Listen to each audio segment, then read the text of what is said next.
Hello, my name is Jason Nestor, and today I'm going to be teaching Garrison Walker how to assemble a clarinet. Okay, so we've got our clarinets on the floor, where they should be, because that's the safest position. And unfortunately mine does not have a logo, but usually an easy way to tell that it's in the safest position is there is usually a logo on top. Yours has a logo, so that's good. So what we're going to do now is we're going to open the latches, and we're just going to open up the instrument. Now, we have all the parts of the clarinet. That is a beautiful clarinet, I'd like to add. So first we're going to go over the parts to make the building process, or the assembly process, more streamlined. Okay. So, this right here is known as the bell. We have the bell. Alright. Put that back in the case. And here is the bottom joint. You can tell it's a little thicker than the top joint right here. And this part right here I'd like to add is the tenon that connects to the other parts of the clarinet. Gotcha. So, this is the bottom joint. Okay. We're going to put that back in there. This is the top joint. It's a little smaller. So that's the top joint. Okay. So now, we're going to place that back in the case, and now we're on to the last two parts of the clarinet. The last two main parts. We have the barrel, and the barrel connects to the mouthpiece, which includes the ligature and the reed.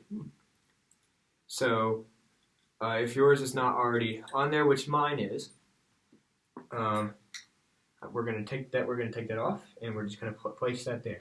So, what we're going to do to start this assembly process is we're going to put the mouthpiece and the ligature back in the case, and we're going to start with the bell. Gotcha. I like to teach from bottom to top, Okay. because I feel like it streamlines the process. Sure. So we're going to take the bell, and then we're going to take the bottom joint. Now, which one is the bottom joint? See the bigger one here. Yes. And so now, as you can see, we're going to check the bell of the clarinet to see if there is a... It's not really that important, but to me, I like everything to be kind of symmetrical. Mm-hmm. And we're going to take it, and we're going to connect it to the bell. And as you can see, the cork, the part that has the cork, otherwise known as the tenon, goes into the bell. And just all it takes is just a little, you may have to use some force depending on the age of the clarinet. A younger clarinet that has not had a lot of grease applied to it may have to take a lot more force to push in. I can see that yours is a lot easier. And so now we've got the bell and the bottom joint connected. Yeah. So what we're going to do now is we're going to take the top joint.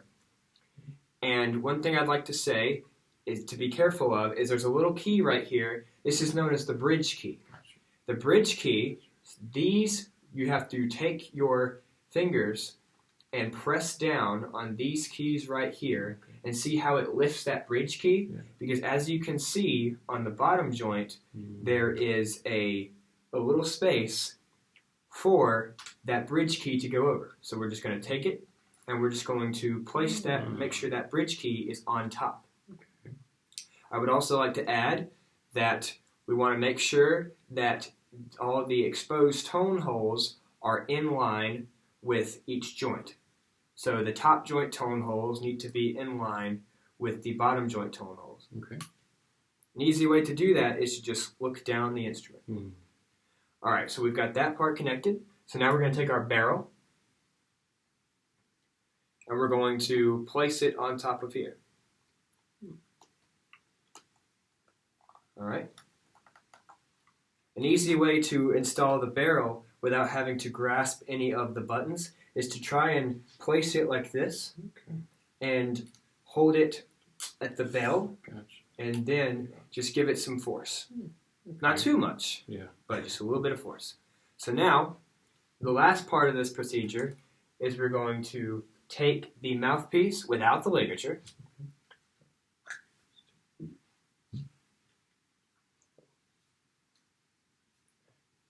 and we are going to check which side. Now, the side with the open hole needs to face you. Okay. You need to turn the clarinet to where the thumb rest is facing you, and one tone hole and the register key is facing you.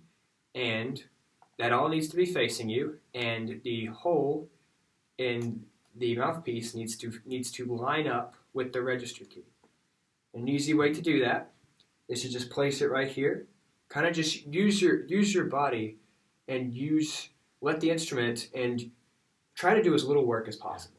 It will really help in keeping the instrument nice and wear-free, as long as we can.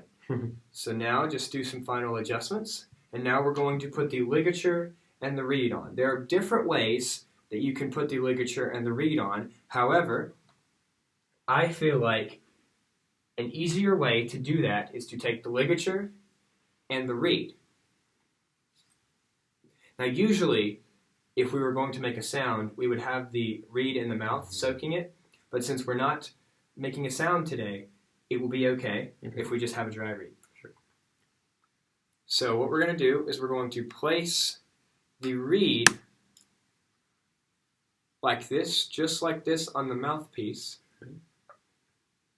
over to where the thinnest wooden part is over the exposed hole on the mouthpiece. I know it's not a hole, but it looks more like a rectangle or some strange geometric shape, but it's okay.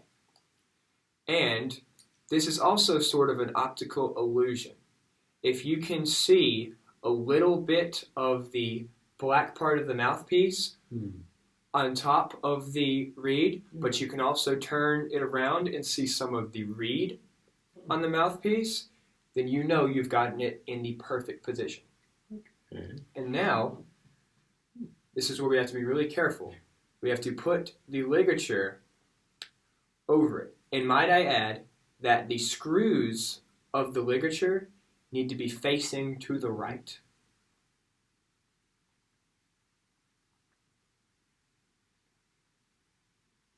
And all you have to do is just tighten them now.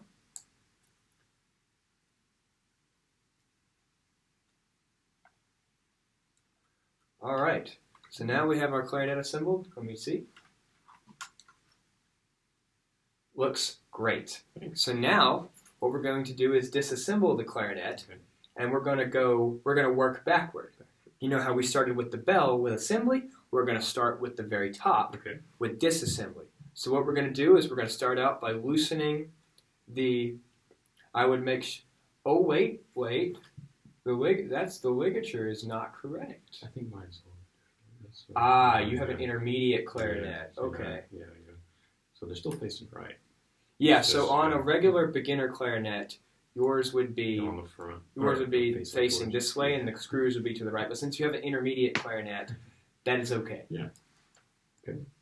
But let the record show that mine is a beginner clarinet, and mine has the screws facing to the right. So we're going to start by loosening the ligature and bringing it up and over and placing it in the case. Taking the reed off and placing it in the case. Excellent. And then we're going to gently, as best as you can, twist off the mouthpiece. Place the ligature on it for safekeeping, and place it into the storage device for the mouthpiece. Now, next step is we're going to take the barrel off, and remember, the best way to disassemble it is this might not be as feasible as a way, but the more cork grease that's applied to your instrument, the looser that will be. Yeah. So if you need to grab it up here, that's fine. Definitely need some more cork grease. Yes. You can never have too much cork grease. But we're going to take the barrel off, place it in the case, and now we're going to hold it. Hold on, my screen's going dark. We're going to hold it by these keys and by the bell, and we're going to gently twist it off, because remember that bridge key. That's right. we've got to keep the bridge key from messing up. We're going to place it back down in the case. And now we're going to take it by the bell again and gently twist out and take the bottom joint and place it in the case. Now all we have left is the bell. We're going to gently put that in the case. Okay. And then we're going to close the case, latch it, and you have successfully assembled and disassembled a clarinet. Cool. Thank you very much. Thank you.